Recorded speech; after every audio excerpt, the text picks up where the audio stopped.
sve što je potrebno jednom teniseru. Reket, majica, peškir, znojnice, banana. Jedan trening bio je dovoljan Jeleni Genčić da shvati da je reč o velikom talentu i budućem šampionu. On se rodio, to je talent, on se rodio sa time i tu nije trebalo mnogo njemu objašnjavati, trebalo je samo automatizovati. Ja sam tu uočila od prvog dana i bila sam 1000% sigurna da će on biti šampion. O njegovoj teniskoj karijeri se vodilo računa o svakoj sitnici, šta je kad spava, sve dobio iz matematike, šta će raditi sutra, šta za mjesec dana, šta za godinu dana. Sve smo to radili zato što smo dobili uverenje pre svega od gospođe Jelene Genčić koja je, kada ga je videla prvi put, rekla da posle Monike Seleš nije videla tako talentovano dete i da će on sigurno biti veliki šampion.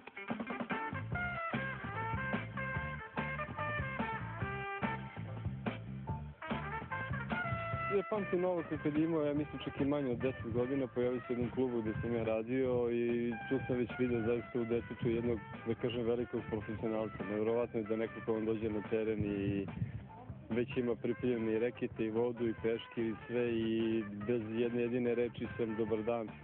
Izlazi na teren i zagreva se, već vidite u detetu da imate nekoga ko zaista ima želju i volju i energiju da napravi nešto u tom sportu. Prvi značajniji uspeh zabeležio je s reprezentacijom Srbije na Evropskom prvenstvu u Rimu za dečake mlađe od 14 godina. Novak je zaista sjajno igrao, sećam se te godine i napravio niz dobrih rezultata za 14 godina i ne samo da je individualno, nego i ekipno svoje evropsko prvenstvo, što je, da kažem, retkost u toj kategoriji 95. generacija da izvuče eto individualno i ekipno, tako da mislim da je to bio prilike jedan najveći u tom trenutku pokazatelj da je on vrlo ozbiljan takmičar i da će napraviti veliki sedmički rezultat. Kada je dostigao nivo na kojem je malo ko mogao da mu parira u njegovoj konkurenciji u Srbiji, napravio je korak dalje.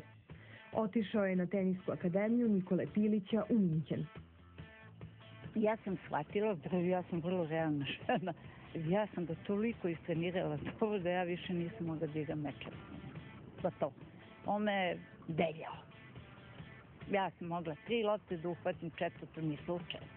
Onda sam shvatila da on može da ima sparing partnere, može da ode negde gde je sredina zdravija. Ovde kod nas, mi smo svi strašno sujevi. Niko nije hteo da sparinguje jednom dečaku od 13 godina, jer je on tu kao kod šale sve. I ja kažem, šta će to dete ovde, nažalost, da ide kod mog prijatelja Nikole Pilića i tako sam ga poslala. Kako sam se osjećala? Ja sam se radovala, iskreno da vam kažem, što je Nikola Pilić posle nedelju dana me zvao i rekao, Jeco, što ga ranije nisi poslao.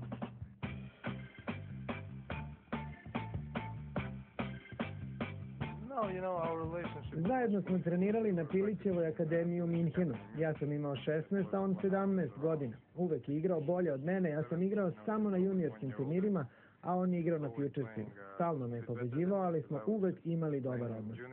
Ja sam kasnije počeo da igram na turnirima, pa se nismo često viđali oko 2 godine. Nismo najbliži prijatelji, ne zovemo se, ali kad god se vidimo, razgovaramo i slično. Mnogo smo bili bliži da smo trenirali u Minhenu. Profesionalac je postao 2003. kada je osvojio prvi ATP poen, iako je Jelena Genčić predviđala da će sa 17 godina biti među 5 najboljih na svetu. To se ipak desilo 2 godine kasnije. On obožava. Na kraju krajeva, on je toliko svestan, iako su ga štedeli, da ne zna koje su muke oni proživjeli, da nađu novac, da deo programa koji sam ja napravila za njega realizujemo. Nismo imali pare. Zato je on meni i kasnije od 2 godine. On nije u 17. postao ono što sam ja zacrtala da bi trebalo da postao. On je tek u 19. Nije bilo pare, nije učestvovao na turnirima. Mi smo pozajmljivali pare, pošto nismo imali dovoljno od svojih prihoda, iako smo imali solidne prihode za to vreme, zato što su Novakovi troškovi za njegovu karijeru bili veći nego što smo mi zarađivali. Pozajmljivali smo od od ovih zelenaša po 10, 15, 12% na mesečnom nivou, pa to krvavo vraćali. Čak se dešavalo više puta da nismo ujutro imali para da kupimo najosnovnije namirnice, pa smo prodali svo zlato iz kuće, moja supruga i ja. Iako mu je omiljena tvrda podloga, svoju prvu titulu osvojio je na šljaci na turniru u Amersfoortu 2006. Prvi put sam ga video 2006. u Parizu kada su me kontaktirali njegovi roditelji i njihova agencija. Pozvali su me da ga vidim i ocenim njegovu igru i procenim da li će zaista biti među 10 najboljih na svetu. Međutim, u tom prvom trenutku nisam mogao da budem toliko siguran. Bio sam rezervisaniji od ostalih. Rekao sam, on je veliki talenat, ali mora mnogo da se radi. Iste godine podigao je i pehar u mecu, a onda je usledila sjajna 2007. koju je završio na 3. poziciji. 5 titula i prvo Grand Slam finale na US Openu. Krenimo redom. Masters u Miami osvojio je na impresivan način. U četvrtfinalu eliminisao je Nadala, u polufinalu je Andy Mariju prepustio samo Gens, a u finalu je savladao Guillerma Kanjasa. Postao je vlasnik prvog velikog trofeja.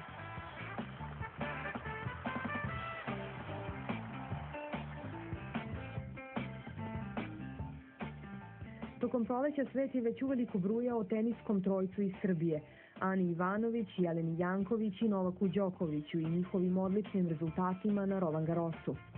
Uglavnom je pažnju privlačilo njihovo odrastanje u zemlji koja je bombardovana, loši uslovi u kojima su trenirali, a ipak uspeli da stignu do teniskog vrha. Mi smo praktično odrasli zajedno. Igrali smo juniorske turnire do 10, do 12 godina. Divno je videti da nekom koga znaš od detinjstva ide tako dobro. Odrastao je sa vama i u istim uslovima. 2 polufinala i finale bili su dovoljan razlog da Beograđani privede doček, a drugi Grand Slam u sezoni dobije naziv Roland Garrović. Ispostavit će se, bilo je to samo zagrevanje za ono što je usledilo u avgustu i septembru. Na Mastersu u Kanadi prvi put je igrao te 2007. A kompletan nastup, uključujući i ceremoniju i pobednički govor, može se opisati jednom rečju. Neverovatno. Pobedio je trojicu najboljih na svetu u tom trenutku.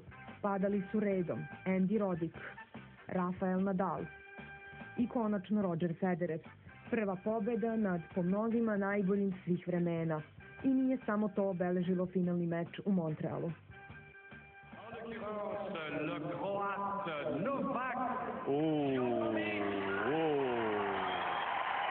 Au, kakav kik. Kaže Hrvat Novak Đoković, ovo je neverovatno. Ne sumnjam da će Đoković umeti da odgovori na ovo.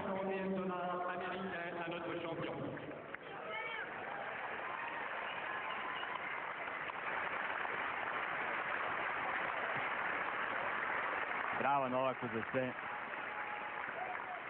I što je još jednom učinio da Srbija bude pominjena u najpozitivnijem smislu. Dobar dan, pre svega.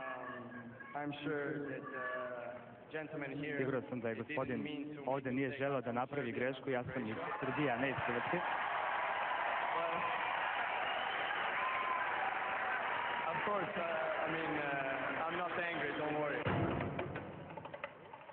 Na Grand Slam titule kao pretplaćeni bili su Federer i Nadal.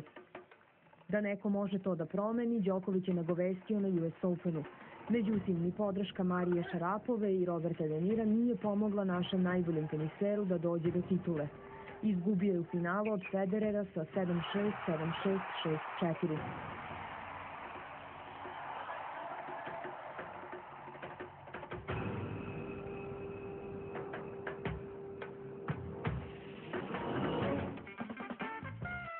Četvrti Grand Slam 2007. godine pamtit će se i po Novakovim imitacijama. Na tapetu su bili Nadal i Marija Šarapova, a svet tenisa dobio je Džokera.